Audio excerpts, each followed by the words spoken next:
스님이 17년간 세상과의 모든 인연을 끊고 홀로 수행했던 순천 송광사 불이람입니다. 지난 영상에서 우리는 법정 스님과 금강경의 이야기를 함께 나눴습니다. 많은 분들이 댓글로 공감과 감사의 말씀을 남겨주셨는데요. 정말 감사합니다. 오늘은 법정 스님이 사랑하셨던 또 다른 책 이야기를 해보려고 합니다. 1975년 법정 스님은 송광사 뒷산에 작은 암자를 지으셨습니다. 불리람, 직접 나무를 베고 돌을 나르고 손수 지으신 작은 오두막이었죠. 그 불리람에 앉은 뱅이 책상 위에는 늘 몇 권의 책이 놓여 있었습니다. 금강경, 반야심경 같은 불교 경전들과 함께 유독 낡고 해진 책 한 권이 있었습니다. 바로 월든입니다. 헨리 데이비드 소로가 1854년에 쓴 이 책은 법정 스님에게 특별한 의미가 있었습니다. 스님은 이 책을 읽고 또 읽으셨습니다. 밑줄을 긋고 여백에 메모를 하시고 구절을 외우셨습니다. 왜 그러셨을까요? 월든은 미국의 사상가 헨리 데이비드 소로가 월든 호숫가 숲속에서 2년 2개월 동안 홀로 살면서 쓴 기록입니다. 1845년 7월 4일 미국 독립기념일에 소로는 숲속으로 들어갔습니다. 그는 왜 숲속으로 들어갔을까요? 그 자신이 이렇게 말합니다. 나는 숲속으로 들어갔다. 의도적으로 살기 위해서였다. 삶의 본질적인 사실들만을 대면하기 위해서, 그리고 삶이 가르쳐주는 것을 배울 수 있는지 알아보기 위해서였다. 의도적으로 살기 위해서. 이 한 문장이 법정 스님의 마음을 사로잡았습니다. 왜냐하면 스님도 똑같은 이유로 불리람을 지으셨기 때문입니다. 생각해보세요. 1845년 미국 매사추세츠의 월든 호수, 그리고 1975년 한국 전남 순천의 송광사 불리람, 130년의 시차, 태평양을 사이에 둔 두 개의 오두막. 한 명은 미국의 사상가, 한 명은 한국의 승려. 한 명은 기독교 문화권, 한 명은 불교 문화권. 하지만 이 두 사람은 놀랍도록 비슷한 삶을 살았습니다. 소로는 월든 호숫가에 직접 오두막을 지었습니다. 비용이 얼마였을까요? 정확히 28달러 12센트 반. 당시 돈으로도 정말 적은 금액이었습니다. 빌린 도끼 하나로 나무를 베고 못을 박고 작은 집을 완성했습니다. 법정 스님도 불리람을 직접 지으셨습니다. 산에서 나무를 구하고 돌을 날랐습니다. 목수를 부르지 않고 최대한 손수 만드셨습니다. 정말 작은 암자였습니다. 소로는 월든 호숫가에서 밭을 일궜습니다. 콩을 심고 감자를 심고 옥수수를 심었습니다. 직접 농사를 지어 자급자족했습니다. 법정 스님도 불리람 주변에 밭을 만드셨습니다. 배추, 무, 고구마를 심으셨습니다. 직접 키운 채소로 끼니를 해결하셨습니다. 소로는 하루 일과가 단순했습니다. 새벽에 일어나 호수에서 목욕하고 밭을 돌보고 숲을 산책하고 글을 쓰고 책을 읽었습니다. 법정 스님도 마찬가지였습니다. 새벽에 일어나 경전을 읽고 밭을 가꾸고 땔감을 구하고 글을 쓰고 차를 마셨습니다. 소로는 방문객을 많이 받지 않았습니다. 고독을 사랑했습니다. 자연과 함께, 자기 자신과 함께 있는 시간을 소중히 여겼습니다. 법정 스님도 불이람에서 대부분의 시간을 혼자 보내셨습니다. 사람들을 멀리한 건 아니지만 고독 속에서 자신을 들여다보는 시간을 가장 귀하게 여기셨습니다. 놀랍지 않나요? 1845년 미국과 1975년 한국, 130년의 시차에도 불구하고 두 사람은 거의 똑같은 삶을 살았습니다. 왜 그랬을까요? 무엇이 이 두 사람을 숲속으로, 오두막으로 이끌었을까요? 바로 단순함입니다. 아니, 더 정확히 말하면 의도적으로 단순하게 사는 것입니다. 소로와 법정 스님이 살던 시대를 생각해 보세요. 소로가 살던 1840년대 미국은 산업혁명이 한창이었습니다. 기계가 발명되고 공장이 세워지고 사람들은 더 많이 생산하고 더 많이 소유하기 위해 경쟁했습니다. 발전, 과, 진보, 라는 이름으로 모두가 앞만 보고 달렸습니다. 그런데 서로는 그 흐름에서 벗어났습니다. 잠깐, 이게 정말 발전인가? 우리는 정말 행복해지고 있는가? 라고 물었습니다. 법정 스님이 분리람을 지으신 1970년대 한국도 비슷했습니다. 가난에서 벗어나기 위해 온 국민이 열심히 일했습니다. 경제개발, 새마을운동, 수출 드라이브. 잘 살아보세. 라는 구호 아래 모두가 달렸습니다. 그런데 법정 스님은 산으로 들어가셨습니다. 잠깐, 많이 가지는 게 정말 잘 사는 걸까? 라고 물으셨습니다. 두 사람 모두 시대의 흐름을 거슬렀습니다. 모두가 복잡해질 때 단순해졌고, 모두가 더 가지려 할 때 덜 가졌고, 모두가 바빠질 때 느려졌습니다. 그리고 그 경험을 글로 남겼습니다. 서로는 월든을, 법정 스님은 무소유를 비롯한 수많은 수필을 쓰셨습니다. 재미있는 것은 법정 스님이 월든을 읽고 큰 영감을 받으셨다는 점입니다. 스님의 글 곳곳에 서로의 영향이 느껴집니다. 사람은 자신이 소유한 것만큼 소유당한다. 는 서로의 말과 불필요한 것으로부터 홀가분해지는 것. 이 행복이라는 법정 스님의 말. 같은 이야기 아닌가요? 오늘 우리는 함께 월든을 읽어보려고 합니다. 하지만 그냥 읽지 않습니다. 법정 스님의 눈으로 법정 스님의 삶과 함께 읽어보려고 합니다. 그러면 이 150년 전 책이 2025년을 사는 우리에게 어떤 의미인지, 어떻게 실천할 수 있는지 더 분명하게 보일 것입니다. 2025년 오늘 우리는 어떻게 살고 있나요? 의도적으로 살고 있나요? 아니면 그냥 흘러가는 대로 살고 있나요? 서로의 질문을 우리도 스스로에게 던져봅시다. 당신은 의도적으로 살고 있습니까? 자, 그럼 이제 시작해볼까요? 150년 전 월든 호숫가와 50년 전 송광사 분리람으로 함께 떠나보겠습니다. 1845년 7월 4일 헨리 데이비드 소로는 28살이었습니다. 하버드 대학을 졸업한 수재였지만 당시 사회가 기대하는 삶을 살지 않았습니다. 변호사가 되거나 사업을 하거나 목사가 되는 대신 그는 연필 공장에서 일하기도 하고 가정교사를 하기도 하고 측량 일을 하기도 했습니다. 사람들은 그를 이해하지 못했습니다. 하버드까지 나왔는데 왜 그렇게 사나? 하고 수군거렸죠. 하지만 서로에게는 다른 꿈이 있었습니다. 진정으로 살고 싶었습니다. 사회가 원하는 대로가 아니라 자기 자신이 원하는 대로요. 그래서 그는 결심했습니다. 월든 호수 근처 숲속으로 들어가기로. 그곳은 그의 스승이자 친구인 랄프 waldo 에머슨이 소유한 땅이었습니다. 소로는 허락을 받고 도끼를 빌려 나무를 베기 시작했습니다. 3월부터 준비를 시작해서 7월 4일 미국 독립기념일에 집으로 들어갔습니다. 그 상징성을 생각해 보세요. 독립기념일에 오두막으로 들어간 것. 그에게는 진정한 독립이었습니다. 사회의 기대로부터, 물질의 노예로부터, 관습의 속박으로부터의 독립. 오두막은 정말 작았습니다. 3m x 4.5m. 15평 방미터도 안 되는 공간이었습니다. 하지만 그에게는 충분했습니다. 그곳에서 소로는 2년 2개월 2일을 보냈습니다. 혼자서요. 무엇을 했을까요? 아침에 일어나면 호수에서 목욕을 했습니다. 여름이든 겨울이든요. 그리고 밭으로 나가 콩과 감자를 돌봤습니다. 점심을 먹고 숲을 산책했습니다. 나무를 관찰하고 새소리를 듣고 다람쥐를 지켜봤습니다. 오후에는 책을 읽거나 글을 썼습니다. 저녁에는 호수를 바라보며 명상했습니다. 가끔 마을에 나가기도 하고 친구들이 방문하기도 했지만 대부분의 시간은 혼자 보냈습니다. 심심하지 않았을까요? 외롭지 않았을까요? 서로는 이렇게 말합니다. 나는 고독하다고 느낀 적이 한 번도 없다. 대부분의 시간 동안 나는 사람들 틈에 있을 때보다 훨씬 더 좋은 친구들과 함께 있었다. 나무, 새, 호수, 바람.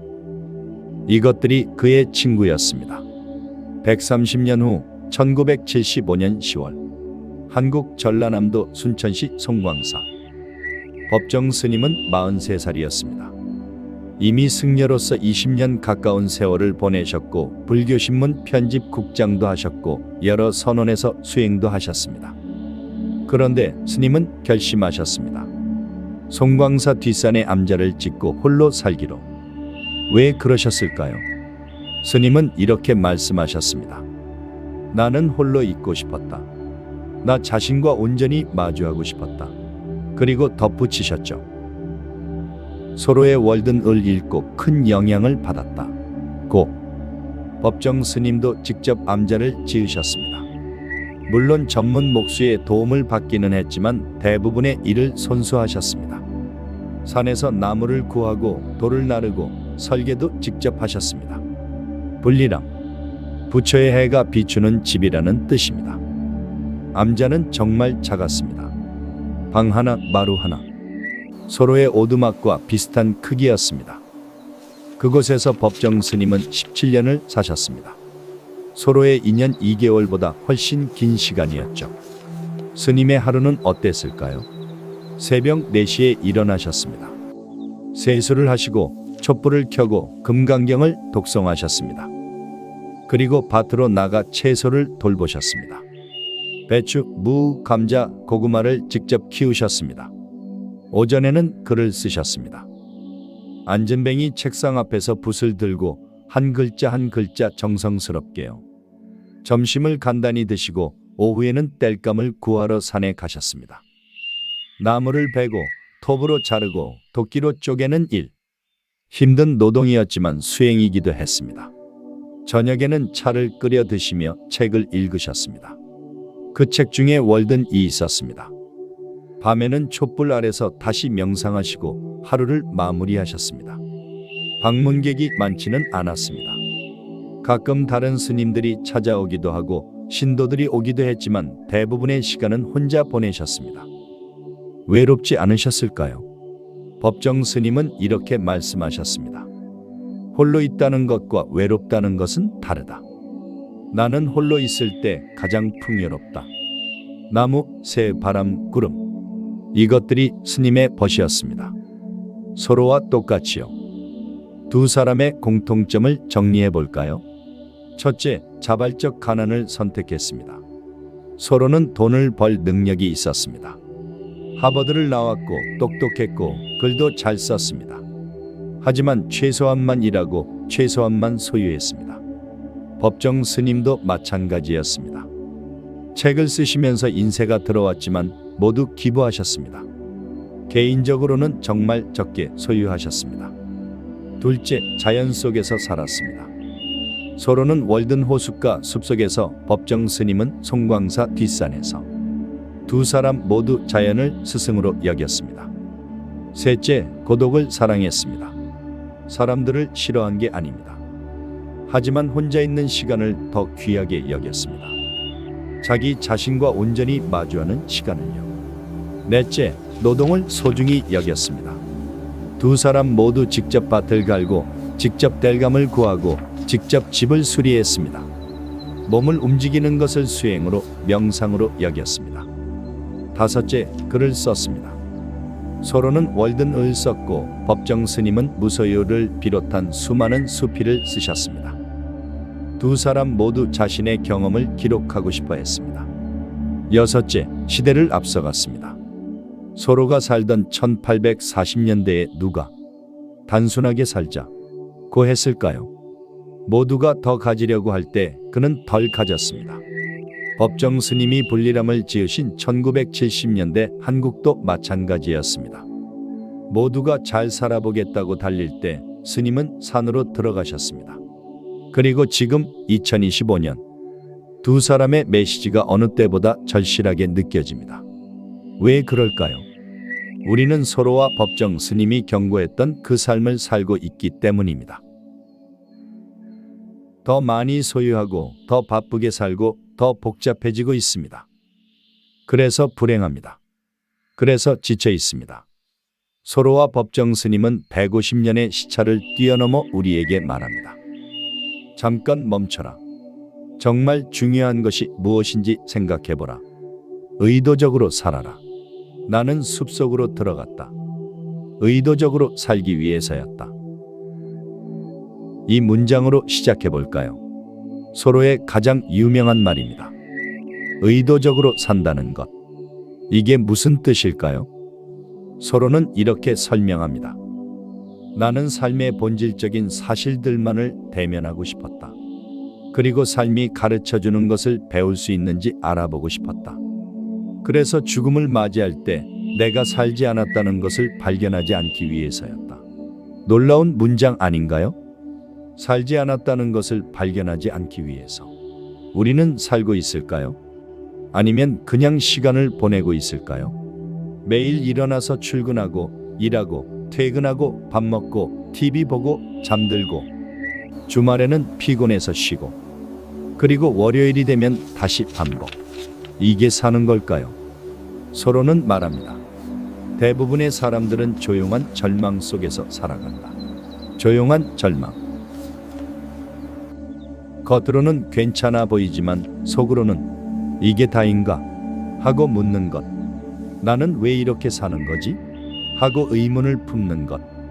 서로는 그 절망에서 벗어나고 싶었습니다. 그래서 숲속으로 들어갔습니다. 그는 직접 집을 지었습니다. 비용이 얼마였을까요? 정확히 $28 12센트 반. 월드내는 그 내역이 자세히 나옵니다. 판자 $8 3센트 반, 중고 판자 $4, 목과 경첩 등등. 서로는 모든 지출을 기록했습니다. 왜 그랬을까요? 자랑하려고? 아닙니다. 증명하려고 했습니다. 이렇게 적은 돈으로도 집을 지을 수 있다. 는 것을요. 당시 사람들은 집을 사기 위해 평생을 일했습니다. 빚을 지고 그 빚을 갚기 위해 죽도록 일했습니다. 그리고 빚을 다 갚을 즈음에는 늙어서 인생이 끝나 있었죠. 서로는 묻습니다. 그게 과연 합리적인가? 그는 다르게 살고 싶었습니다. 집 때문에 평생을 노예처럼 일하고 싶지 않았습니다. 그래서 $28로 작은 집을 짓고 거기서 만족했습니다. 법정 스님도 비슷하셨습니다. 분리람을 지을 때 최소한의 비용만 들이셨습니다. 호화롭게 지을 수도 있었습니다. 신도들이 기꺼이 돈을 냈을 테니까요. 하지만 스님은 거절하셨습니다. 이 정도면 충분하다. 작은 방 하나, 마루 하나. 그것으로 충분했습니다. 서로는 월든 호숫가에서 밭을 일궜습니다.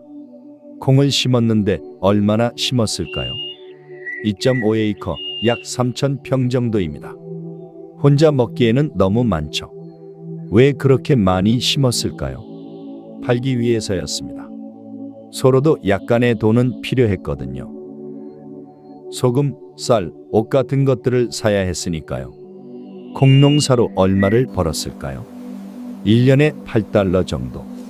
정말 적은 돈이었습니다. 하지만 서로에게는 충분했습니다. 그는 이렇게 말합니다. 사람은 자신이 필요로 하는 것을 스스로 생산할 수 있다면 부자다. 생각해 보세요. 우리는 거의 모든 것을 돈으로 삽니다. 밥도 사 먹고 옷도 사 입고 집도 사서 삽니다. 그래서 끊임없이 돈이 필요합니다. 그래서 끊임없이 일해야 합니다. 하지만 서로는 달랐습니다. 자기가 먹을 것을 직접 키우고 살 집을 직접 짓고 땔감을 직접 구했습니다. 그러니 돈이 별로 필요 없었습니다. 법정 스님도 마찬가지셨습니다. 분리람에서 채소를 직접 기르시고 땔감을 직접 구하시고 옷도 최소한만 가지셨습니다. 그러니 돈이 필요 없었습니다. 책을 쓰셔서 인쇄가 들어왔지만 그건 모두 기부하셨습니다. 왜냐하면 필요 없으니까요. 서로의 월드내에는 유명한 구절이 많습니다. 그중 하나가 이것입니다. 단순하게, 단순하게, 단순하게. 나는 말한다. 당신의 일을 2~3가지로 줄이라. 100가지나 1000가지가 아니라 현대인은 얼마나 많은 일을 하려고 합니까? 본업이 있고 부업이 있고 자기개발이 있고 운동이 있고 취미가 있고 인간관계가 있고 끝이 없습니다. 그래서 항상 바쁩니다. 그래서 항상 피곤합니다. 서로는 말합니다. 줄여라. 정말 중요한 것만 남겨라. 법정 스님도 똑같이 말씀하셨습니다. 불필요한 것을 버려라. 불리람에서의 스님의 일과는 정말 단순했습니다. 경전을 읽고 밭을 가꾸고 땔감을 구하고 글을 쓰고 차를 마시는 것. 그게 전부였습니다. 다른 것은 하지 않으셨습니다. 텔레비전도 없고 라디오도 없고 전화도 없었습니다. 전기조차 없었습니다. 불편하지 않으셨을까요? 오히려 편하셨다고 합니다. 왜냐하면 신경 쓸 게 없으니까요. 서로는 또 이렇게 말합니다. 사람은 자신이 소유한 것만큼 소유당한다. 이 문장 정말 중요합니다. 우리는 물건을 소유한다고 생각합니다. 하지만 실제로는 그 반대입니다. 물건이 우리를 소유합니다. 예를 들어볼까요? 비싼 차를 샀다고 칩시다. 처음에는 기쁩니다. 하지만 곧 걱정이 시작됩니다. 긁히면 어쩌지? 도난당하면 어쩌지? 보험료도 내야 하고 세금도 내야 하고 주차비도 내야 합니다. 그 차를 소유하고 있지만 실제로는 그 차가 당신을 소유하고 있는 겁니다. 당신의 시간을, 당신의 돈을, 당신의 마음을요. 법정 스님은 이것을 완전히 이해하셨습니다. 그래서 최소한만 가지셨습니다. 안전뱅이 책상 하나, 이불 한 채, 몇 권의 책, 차 도구. 이게 거의 전부였습니다. 소유물이 적으니 관리할 게 적습니다. 걱정할 게 적습니다. 자유롭습니다. 서로는 2년 2개월 동안 월든 호숫가에서 살면서 많은 것을 배웠습니다. 그리고 그것을 월든이라는 책으로 남겼습니다. 그 핵심 메시지는 무엇일까요? 삶은 단순할 수 있다. 단순해야 한다. 그래야 진정으로 살 수 있다. 복잡한 것이 풍요로운 게 아닙니다. 단순한 것이 풍요로운 겁니다. 많이 가진 것이 행복한 게 아닙니다. 적게 가지되 만족하는 것이 행복입니다. 바쁜 것이 중요한 게 아닙니다. 의미 있는 일을 하는 것이 중요합니다. 법정 스님은 월든을 읽고 이것을 깨달으셨습니다. 그리고 불이람에서 실천하셨습니다. 스님의 무소유와 서로의 월든은 같은 이야기를 하고 있습니다. 150년의 시차, 문화의 차이를 넘어서요. 덜 가져라. 단순하게 살아라. 의도적으로 살아라. 법정 스님의 책장에 꽂혀있던 월든. 그 책은 정말 낡고 해져 있었다고 합니다. 밑줄이 그어져 있고 여백에 메모가 적혀 있었다고 하죠. 스님은 이 책을 얼마나 많이 읽으셨을까요? 수십 번은 읽으셨을 겁니다. 왜 그렇게 자주 읽으셨을까요? 무엇이 스님의 마음을 그토록 사로잡았을까요? 법정 스님은 여러 글에서 소로와 월든을 언급하셨습니다. 그 글들을 살펴보면 스님이 이 책에서 무엇을 배우셨는지 알 수 있습니다. 첫째, 불리람을 짓게 된 영감. 법정 스님은 여러 선원을 다니시며 수행하셨습니다. 쌍계사, 해인사, 송광사. 하지만 마음 한구석에 늘 갈증이 있으셨다고 합니다. 홀로 있고 싶다. 나만의 공간에서 온전히 수행하고 싶다. 그런데 승려에게 개인 공간이란 쉽지 않습니다. 대부분 공동 생활을 하니까요. 그때 스님은 월든을 읽으셨습니다. 서로가 직접 오두막을 짓고 혼자 살았다는 이야기를요. 아, 나도 할 수 있겠구나. 서로가 28달러로 집을 지었다면 나도 작은 암자를 지을 수 있을 거라고 생각하셨습니다. 그래서 1975년 송광사 뒷산에 불리람을 지으셨습니다. 서로의 월든이 없었다면 불리람도 없었을지 모릅니다. 그리고 우리가 아는 법정 스님의 무소유도 없었을지 모릅니다. 둘째, 자급자족하는 삶. 서로는 월든 호숫가에서 직접 농사를 지었습니다. 콩, 감자, 옥수수를 키워서 먹었죠. 완전한 자급자족은 아니었지만 최대한 스스로 해결하려고 노력했습니다. 법정 스님도 불리람 주변의 밭을 일구셨습니다. 처음에는 농사 경험이 없으셔서 어려움이 많으셨다고 합니다. 배추를 심었는데 벌레가 다 먹어버리기도 하고 물을 심었는데 제대로 자라지 않기도 했죠. 하지만 포기하지 않으셨습니다. 해마다 조금씩 배워가셨습니다. 어떤 작물이 이 땅에 맞는지, 언제 심고 언제 거두는지, 어떻게 벌레를 막는지. 몇 년 후에는 제법 채소를 잘 키우셨다고 합니다. 배추, 무, 감자, 고구마, 상추. 직접 키운 채소로 끼니를 해결하셨습니다. 왜 그렇게 하셨을까요? 돈이 없어서? 아닙니다. 책을 쓰시니까 인세가 들어왔거든요. 월든의 영향이었습니다. 소로처럼 자기가 먹을 것을 자기 손으로 키우고 싶으셨던 겁니다. 그게 진정한 독립이고 진정한 자유라고 생각하셨습니다. 셋째, 노동의 의미. 소로는 월든에서 노동에 대해 많이 이야기합니다. 특히 손으로 하는 일의 가치에 대해서요. 당시 산업혁명으로 기계가 사람을 대체하기 시작했습니다. 사람들은 공장에서 기계를 다루는 단순 반복 작업을 했습니다. 그것을 노동이라고 불렀죠. 하지만 소로는 다른 종류의 노동을 말합니다. 땅을 파고 씨를 뿌리고 나무를 베고 집을 짓는 일, 온몸으로 하는 의미 있는 노동. 그는 이런 노동을 통해 자기 자신을 발견했다고 말합니다. 법정 스님도 똑같이 생각하셨습니다. 불리람에서 스님은 많은 노동을 하셨습니다. 밭을 갈고 땔감을 구하고 암자를 수리하고 눈을 치우는 일. 힘들지 않으셨을까요? 물론 힘드셨을 겁니다. 특히 겨울에 땔감을 구하러 눈 쌓인 산을 오르내리는 일은 정말 고됐을 겁니다. 하지만 스님은 이것을 수행으로 여기셨습니다. 노동은 명상이다. 몸을 움직이면서 마음을 비운다. 땀을 흘리면서 집착을 내려놓는다. 이것이 스님이 생각하신 노동의 의미였습니다. 소로와 똑같았습니다. 넷째, 물질적 풍요보다 정신적 풍요. 소로는 월든에서 이렇게 말합니다. 한 사람이 부자인지 가난한지는 그가 무엇을 가졌는가가 아니라 무엇 없이도 지낼 수 있는가로 결정된다. 놀라운 통찰 아닌가요? 우리는 보통 많이 가진 사람을 부자라고 부릅니다. 하지만 소로는 거꾸로 생각합니다.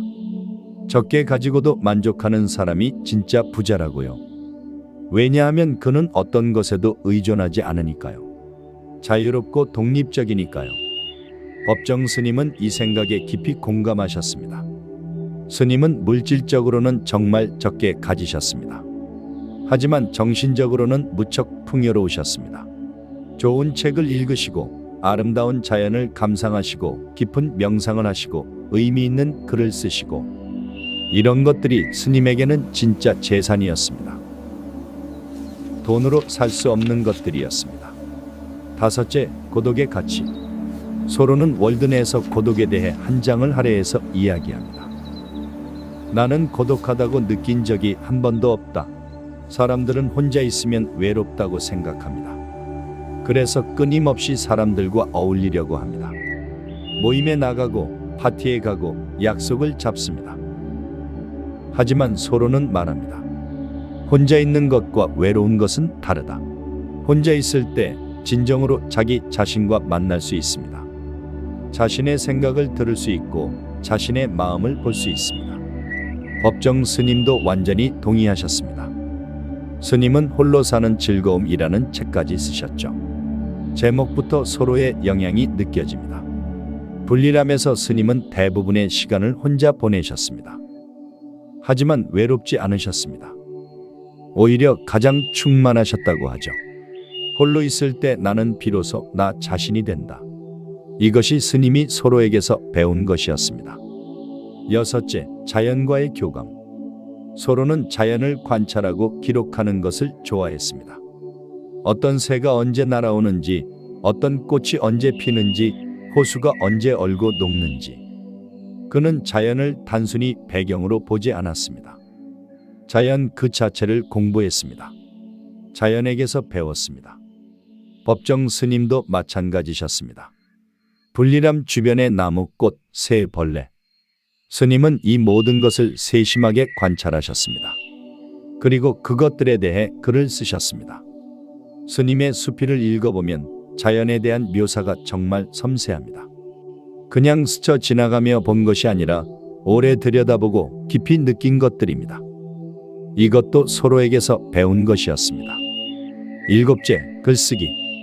서로는 월든 호숫가에서 2년 2개월을 살았지만 월든이라는 책은 그 후 9년 동안 고쳐 썼다고 합니다. 7번이나 다시 썼다고 하죠. 왜 그렇게 공들여 썼을까요? 자신의 경험을 정확히 전달하고 싶었기 때문입니다. 단순한 삶의 가치를, 자연의 아름다움을, 고독의 의미를 사람들에게 알려주고 싶었습니다. 법정 스님도 글쓰기를 무척 중요하게 여기셨습니다. 불리람에서 스님은 매일 글을 쓰셨습니다. 안전뱅이 책상 앞에서 붓을 들고 한 글자 한 글자 정성스럽게요. 왜 그렇게 많이 쓰셨을까요? 서로처럼 자신의 경험을 나누고 싶으셨기 때문입니다. 무소유의 가치를, 단순한 삶의 아름다움을 사람들에게 전하고 싶으셨습니다. 그래서 무소유, 오두막 편지, 새들이 떠나간 숲은 적막하다 같은 명작들이 탄생한 겁니다. 법정 스님은 월든에서 정말 많은 것을 배우셨습니다. 그리고 그것을 불리람에서 실천하셨습니다. 서로가 없었다면 법정 스님의 삶도 달랐을지 모릅니다. 그만큼 월든은 스님에게 중요한 책이었습니다. 이제 월든의 명문장들을 하나씩 깊이 들여다보겠습니다. 서로가 남긴 문장들, 그리고 법정 스님이 밑줄을 그으셨을 그 구절들을 함께 읽어보겠습니다. 첫 번째 문장입니다. 사람은 자신이 소유한 것만큼 소유당한다. 이 문장 정말 강렬하지 않나요? 우리는 물건을 소유한다고 생각합니다. 이건 내 거야. 내가 가진 거야. 하지만 서로는 거꾸로 봅니다. 물건이 당신을 소유하고 있다. 무슨 뜻일까요? 예를 들어볼게요. 큰 집을 샀다고 칩시다. 당신은 그 집을 소유하고 있습니다. 하지만 정말 그럴까요? 그 집 때문에 당신은 매달 엄청난 대출금을 갚아야 합니다. 관리비도 내야 하고 재산세도 내야 합니다. 청소하는데도 시간이 많이 듭니다. 수리할 것도 계속 생깁니다. 그 집을 유지하기 위해 당신은 더 많이 일해야 합니다. 더 많이 벌어야 합니다. 퇴직할 수도 없고 하고 싶은 일을 할 시간도 없습니다. 누가 누구를 소유하고 있나요? 당신이 집을 소유하고 있나요? 아니면 집이 당신을 소유하고 있나요? 법정 스님은 이 문장을 깊이 새기셨습니다. 그래서 스님은 최소한만 소유하셨습니다. 불리람이라는 작은 암자, 책상 하나, 이불 한 채. 이 정도면 소유물이 당신을 지배하지 못합니다. 당신이 자유롭습니다. 두 번째 문장입니다. 대부분의 사치품과 소유의 삶의 안락함은 필수품이 아니다. 오히려 인류의 향상에 방해가 된다. 이 문장도 강력합니다. 우리는 안락함을 추구합니다. 더 편한 침대, 더 좋은 차, 더 넓은 집, 더 빠른 인터넷. 이게 있으면 더 행복할 거야 라고 생각합니다. 하지만 서로는 반대로 말합니다. 그런 것들이 오히려 당신의 성장을 막는다. 왜 그럴까요? 안락함에 익숙해지면 우리는 약해집니다. 조금만 불편해도 견디지 못합니다. 추우면 난방을 틀고 더우면 에어컨을 켭니다. 배고프면 배달시키고 심심하면 유튜브를 봅니다. 그러면서 우리는 점점 무력해집니다. 스스로 해결하는 능력을 잃어버립니다. 서로는 월든 호숫가에서 불편하게 살았습니다. 겨울에는 추웠고 여름에는 더웠습니다. 하지만 그 불편함을 통해 그는 더 강해졌습니다. 더 많이 느꼈습니다. 더 살아있음을 경험했습니다. 법정 스님도 같은 생각이셨습니다. 불리람에는 전기가 없었습니다. 난방도 나무를 떼야 했고 불도 촛불을 켜야 했습니다. 현대인의 기준으로 보면 정말 불편한 곳이었죠. 하지만 스님은 그 불편함을 즐기셨습니다. 촛불 아래서 책을 읽는 것, 나무를 떼서 몸을 녹이는 것, 이런 것들이 오히려 풍요로웠습니다. 세 번째 문장입니다. 단순하게, 단순하게, 단순하게. 나는 말한다. 당신의 일을 두세 가지로 줄이라. 100가지나 1000가지가 아니라. 이 문장은 서로의 핵심 철학을 담고 있습니다. 현대인은 너무 많은 일을 하려고 합니다. 본업이 있고 부업이 있고 자기개발이 있고 운동이 있고 취미가 있고 인간관계가 있습니다. 할 일 목록을 작성해 보세요. 몇 개나 됩니까? 10개? 20개? 30개? 그러니 항상 바쁩니다. 항상 쫓깁니다. 항상 뭔가를 놓치고 있다는 느낌이 듭니다. 서로는 말합니다. 줄여라. 2-3가지면 충분하다. 정말 중요한 것만 남기고 나머지는 버리라는 겁니다. 법정 스님의 하루를 기억하시나요? 경전을 읽고 밭을 가꾸고 글을 쓰고 차를 마시는 것. 대략 4-5가지였습니다. 그게 전부였습니다. 다른 것은 하지 않으셨습니다. 그러니 여유가 있었습니다. 서두르지 않아도 되었습니다. 온전히 집중할 수 있었습니다. 4번째 문장입니다. 한 사람이 부자인지 가난한지는 그가 무엇을 가졌는가가 아니라 무엇 없이도 지낼 수 있는가로 결정된다. 이 문장 정말 혁명적입니다. 우리의 상식을 뒤집습니다. 부자는 많이 가진 사람? 아니요. 적게 가지고도 만족하는 사람이 진짜 부자입니다. 왜냐하면 그는 어떤 것에도 의존하지 않습니다. 잃을 것이 없으니 두려울 것도 없습니다. 자유롭습니다. 반대로 많이 가진 사람은 어떤가요? 계속 걱정합니다. 잃을까봐, 빼앗길까봐, 줄어들까봐. 그래서 더 많이 가지려고 합니다. 끝이 없습니다. 누가 더 부자일까요? 법정 스님은 후자를 선택하셨습니다. 적게 가지되 만족하는 삶. 그것이 진정한 부자의 삶이라고 믿으셨습니다. 스님은 책을 쓰셔서 엄청난 인세를 받으셨지만 모두 기부하셨습니다. 개인적으로는 정말 적게 가지셨습니다. 하지만 스님은 부자셨습니다. 진정한 의미에서요. 5번째 문장입니다. 나는 삶을 실제로 살아보기 전에 삶을 그냥 지나쳐버리는 것을 원하지 않았다. 이 문장이 서로가 숲속으로 들어간 이유를 설명합니다. 그는 두려웠습니다. 죽을 때 나는 진짜로 살지 못했구나 라고 깨닫는 것이요. 대부분의 사람들은 그렇게 삽니다. 해야 할 일들을 하며 시간을 보내지만 정작 살고 있지는 않습니다. 출근하고 일하고 퇴근하고 TV 보고 잠들고 주말에는 피곤해서 쉬고 그렇게 10년, 20년, 30년이 지나갑니다. 그러다 어느 날 뒤돌아보면 내가 뭘 했지? 나는 뭘 위해 살았지? 하는 공허함만 남습니다. 서로는 그것을 원하지 않았습니다. 그래서 의도적으로 살기로 했습니다. 매 순간을 온전히 경험하기로 했습니다. 법정 스님도 같은 선택을 하셨습니다. 불이람에서의 17년은 의도적으로 산 시간이었습니다. 그냥 흘러가는 대로 산 게 아니라 선택하고 집중하고 경험한 시간이었습니다. 6번째 문장입니다. 내가 원했던 것은 깊이 살아보는 것이었다. 삶의 정수만을 빨아들이는 것이었다. 서로는 표면적인 삶을 원하지 않았습니다. 깊이 들어가고 싶었습니다. 본질을 경험하고 싶었습니다. 그러려면 어떻게 해야 할까요? 단순해져야 합니다. 겉껍질을 벗겨내야 합니다. 정말 중요한 것만 남겨야 합니다. 법정 스님도 그렇게 하셨습니다. 불일암에서의 삶은 정말 단순했지만 깊었습니다. 매일 아침 경전을 읽는 것, 차 한 잔을 마시는 것, 산책하는 것, 이런 평범한 일들이 깊은 의미로 가득했습니다. 7번째 문장입니다. 나는 숲속으로 들어갔다가 똑같은 이유로 다시 나왔다. 서로는 2년 2개월 후 월든을 떠났습니다. 왜 떠났을까요? 그는 이렇게 설명합니다. 내가 숲속으로 들어간 이유는 의도적으로 살기 위해서였다. 그리고 나온 이유도 의도적으로 살기 위해서였다. 숲속에 계속 머물면 그것도 하나의 집착이 됩니다. 하나의 안락함이 됩니다. 서로는 그것을 원하지 않았습니다. 그래서 다시 세상으로 나왔습니다. 법정 스님은 17년 후 불리람을 떠나셨습니다. 강원도 산골의 수류산방으로 옮기셨고 나중에는 길상사 회주가 되셨습니다. 왜 떠나셨을까요? 불리람에 집착하지 않으시려고였을 겁니다. 머무는 바 없이 실천이었습니다.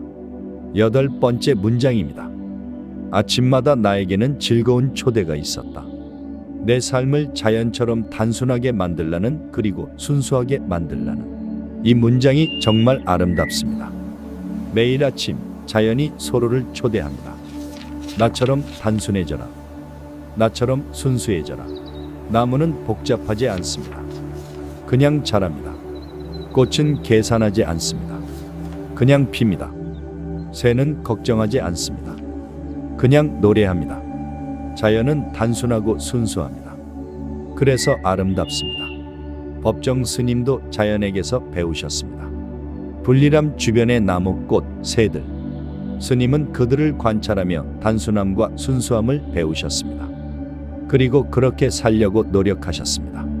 자연처럼요. 이 문장들 150년 전에 쓰인 것들이지만 2025년에도 여전히 강력합니다. 아니, 어쩌면 지금이 더 절실한지도 모릅니다. 우리는 서로와 법정 스님이 경고했던 그 삶을 살고 있으니까요. 복잡하고 바쁘고 소유에 집착하는 삶을요. 다음 파트에서는 법정 스님이 불리람에서 이 가르침들을 어떻게 구체적으로 실천하셨는지 자세히 살펴보겠습니다. 이론을 아는 것과 실천하는 것은 완전히 다릅니다. 법정 스님의 위대함은 서로의 월든을 읽고 감동한 것에서 그치지 않았다는 점입니다. 실제로 실천하셨습니다. 불리람에서의 17년은 월든의 정신을 한국 땅에서 구현한 시간이었습니다. 첫째, 직접 집을 짓다. 서로가 월든 호숫가에 직접 오두막을 지었듯이 법정 스님도 불리람을 직접 지으셨습니다. 1975년 봄, 스님은 송광사 뒷산을 오르셨습니다. 그리고 터를 잡으셨습니다. 햇빛이 잘 들고 물이 나고 너무 높지도 낮지도 않은 곳. 목수를 불러 기본 틀을 만들었지만 많은 부분을 손수하셨습니다. 돌을 나르고 흙을 다지고 나무를 다듬으셨습니다. 몇 달의 작업 끝에 작은 암자가 완성되었습니다. 방 하나, 마루 하나. 정말 작은 공간이었습니다. 하지만 스님에게는 충분했습니다. 서로의 말처럼 집은 몸을 보호할 수 있으면 충분하다 라고 생각하셨습니다. 불리람을 짓는 과정 자체가 수행이었습니다. 땀을 흘리며 몸을 움직이는 것, 손으로 무언가를 만드는 것, 자연과 함께 일하는 것. 이 모든 것이 깨달음의 과정이었습니다. 둘째, 직접 밭을 갈다. 서로가 콩밭을 일궜듯이 법정 스님도 채소밭을 만드셨습니다. 불리람 주변의 작은 땅을 개간하셨습니다. 돌을 치우고 흙을 뒤집고 이랑을 만드셨습니다. 처음에는 서툴렀습니다. 승려로 살아오시면서 농사 경험이 거의 없으셨으니까요. 배추를 심었는데 벌레가 다 먹어버렸습니다. 물을 심었는데 제대로 자라지 않았습니다. 하지만 포기하지 않으셨습니다. 실패하며 배우셨습니다. 어느 작물이 이 땅에 맞는지, 언제 심어야 하는지, 어떻게 돌봐야 하는지. 몇 년 후에는 제법 농사꾼이 되셨습니다. 배추, 무, 감자, 고구마, 상추, 쑥갓을 키우셨습니다. 그것으로 끼니를 해결하셨습니다. 소로처럼 스님도 자기가 먹을 것을 자기 손으로 키우는 기쁨을 아셨습니다. 땅에 씨를 뿌리고 싹이 나는 것을 지켜보고 자라는 것을 돌보고 수확하는 것. 그 전 과정이 경이로웠습니다. 마트에서 사온 채소와는 다릅니다. 직접 키운 채소는 특별합니다. 그것을 먹을 때 땅의 은혜를, 자연의 섭리를, 생명의 신비를 느낍니다. 셋째, 직접 글을 쓰다.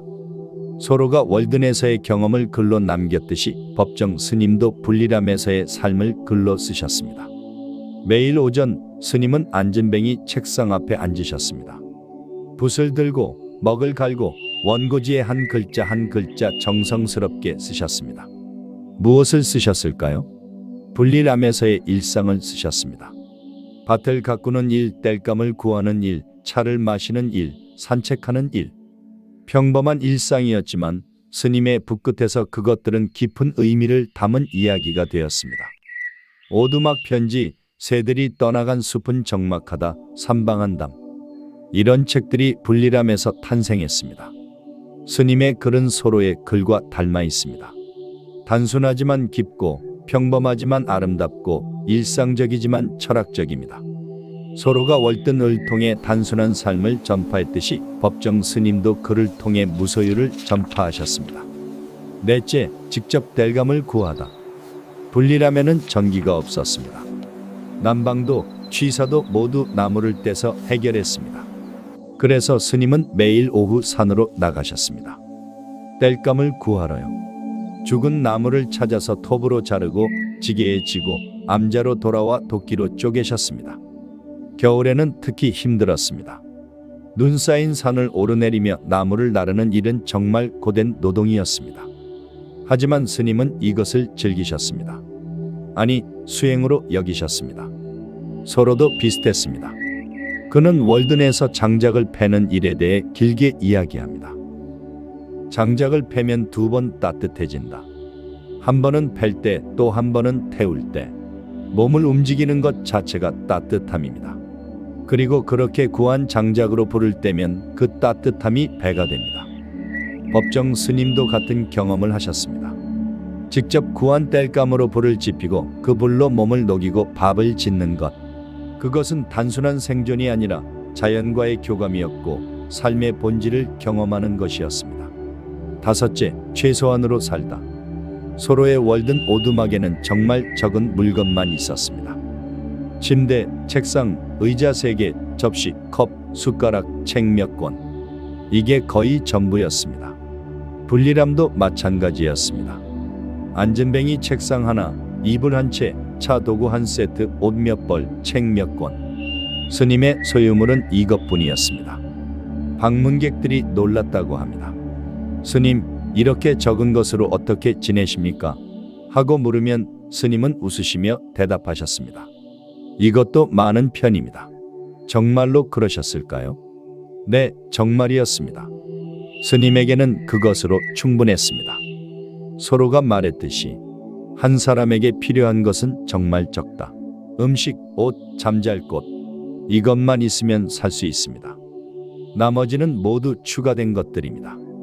편리함을 위해, 안락함을 위해, 때로는 허영심을 위해 추가된 것들입니다. 스님은 그런 것들을 거부하셨습니다. 아니, 필요 없다고 느끼셨습니다. 여섯째, 고독 속에서 살다. 소로는 2년 2개월 동안 대부분의 시간을 혼자 보냈습니다. 가끔 친구들이 방문하고 가족이 찾아왔지만 주중에는 주로 혼자였습니다. 법정 스님도 불리람에서 대부분 혼자 지내셨습니다. 다른 스님들이 가끔 들르고 신도들이 찾아오기도 했지만 일주일에 며칠은 아무도 만나지 않으셨습니다. 외롭지 않으셨을까요? 스님은 이렇게 말씀하셨습니다. 혼자 있다는 것과 외롭다는 것은 다릅니다. 나는 혼자 있을 때 가장 충만합니다. 소로와 똑같은 말씀입니다. 혼자 있을 때 우리는 비로소 우리 자신을 만납니다. 끊임없이 다른 사람들과 어울리면 우리는 자신을 잃어버립니다. 남들의 기대에, 남들의 의견에, 남들의 평가에 흔들립니다. 하지만 혼자 있으면 그런 소음들이 사라집니다. 자기 자신의 목소리를 들을 수 있습니다. 스님은 그 고독 속에서 자기 자신을 발견하셨고 깊은 평화를 경험하셨습니다. 일곱째, 자연과 함께 살다. 소로는 월든 호수, 나무, 새, 다람쥐와 함께 살았습니다. 그들을 관찰하고 그들에게서 배우고 그들과 교감했습니다. 법정 스님도 불리람 주변의 자연과 함께 사셨습니다. 아침마다 들리는 새소리, 바람에 흔들리는 나뭇가지, 계절마다 피는 꽃들. 스님은 이것들을 세심하게 관찰하셨습니다. 그리고 글로 쓰셨습니다. 오늘 아침 까치가 찾아왔다. 감나무에 감이 익어간다. 첫눈이 내렸다. 이런 평범한 일들이 스님에게는 특별한 사건이었습니다. 자연의 변화를 온몸으로 느끼며 사셨습니다. 소로가 자연에게서 배웠듯이 법정 스님도 자연에게서 배우셨습니다. 단순함을, 순수함을, 순환의 이치를. 불리람에서의 17년은 월든의 정신을 살아낸 시간이었습니다. 소로가 2년 2개월 동안 실험했던 것을 법정 스님은 17년 동안 실천하셨습니다. 그리고 그 경험을 통해 우리에게 증명해 보이셨습니다. 이렇게 살 수 있다. 이렇게 사는 것이 가능하다. 그리고 이렇게 사는 것이 행복하다. 다음 파트에서는 이 모든 이야기가 2025년을 사는 우리에게 어떤 의미인지, 어떻게 실천할 수 있는지 함께 생각해 보겠습니다. 자, 이제 가장 중요한 질문입니다. 소로의 월든 1854년에 쓰인 책. 법정 스님의 불이람 1975년부터 1992년까지의 이야기. 이 모든 것이 2025년을 사는 우리에게 무슨 의미일까요? 그건 옛날 이야기 아닌가요? 지금은 시대가 다르잖아요. 이렇게 생각할 수 있습니다. 맞습니다. 시대는 다릅니다. 1845년 미국도 1975년 한국도 지금과는 완전히 다른 세상이었습니다. 하지만 본질은 변하지 않았습니다. 아니, 어쩌면 지금이 더 절실한지도 모릅니다. 2025년 우리는 어떻게 살고 있나요? 서로가 경고했던 그 삶을 살고 있습니다. 아니, 그보다 훨씬 더 심각합니다. 첫째, 우리는 소유에 중독되어 있습니다. 서로 시대에는 집, 가구, 옷 정도였습니다. 하지만 지금은 스마트폰, 노트북, 태블릿, 스마트워치, 무선 이어폰, 게임기, 카메라. 끝이 없습니다. 그리고 계속 새로운 모델이 나옵니다. 작년에 산 스마트폰도 잘 작동하지만 새 모델이 나오면 나도 저거 갖고 싶다 는 생각이 듭니다. 우리 집을 한번 둘러보세요. 얼마나 많은 물건이 있나요? 그 중에서 정말 필요한 것은 몇 개나 됩니까?